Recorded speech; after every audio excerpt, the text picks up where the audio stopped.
Chunking refers to the process of taking individual pieces of information and grouping them into larger units. By grouping each data point into a larger whole, you can improve the amount of information you can remember.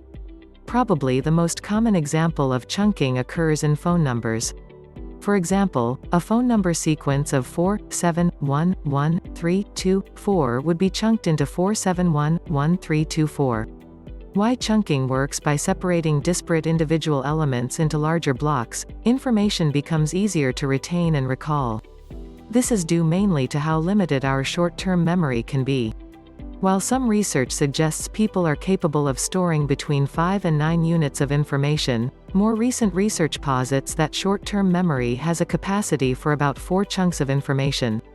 According to neuroscientist Daniel Bohr, author of The Ravenous Brain, chunking represents our ability to hack the limits of our memory.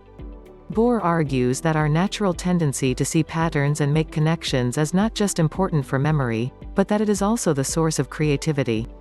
As Steve Jobs once famously suggested, creativity is just connecting things.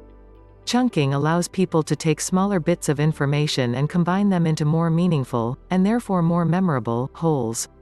How to use chunking the next time you are trying to remember items from a list: start by forming them into groups.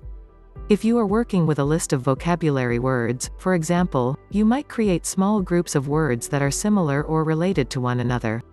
A shopping list might be broken down into smaller grouping based on whether the items on the list are vegetables, fruits, dairy, or grains.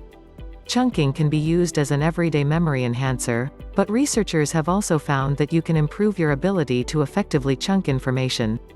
Bohr relates the story of one participant in a memory experiment who challenged himself to improve the number of items he could remember. While he was initially able to remember 7 items, he increased this to 80 units of information over the course of 20 months. He devoted an hour a day, approximately 4 days a week to this task. While you might not be able to devote such intense concentration to improving your memory, there are things that you can do to make the most of your brain's natural tendency to seek patterns and group information. Challenge yourself to remember a series of items, whether it's your grocery list, vocabulary words, or important dates. As you become better at remembering larger chunks of information, challenge yourself to remember even more.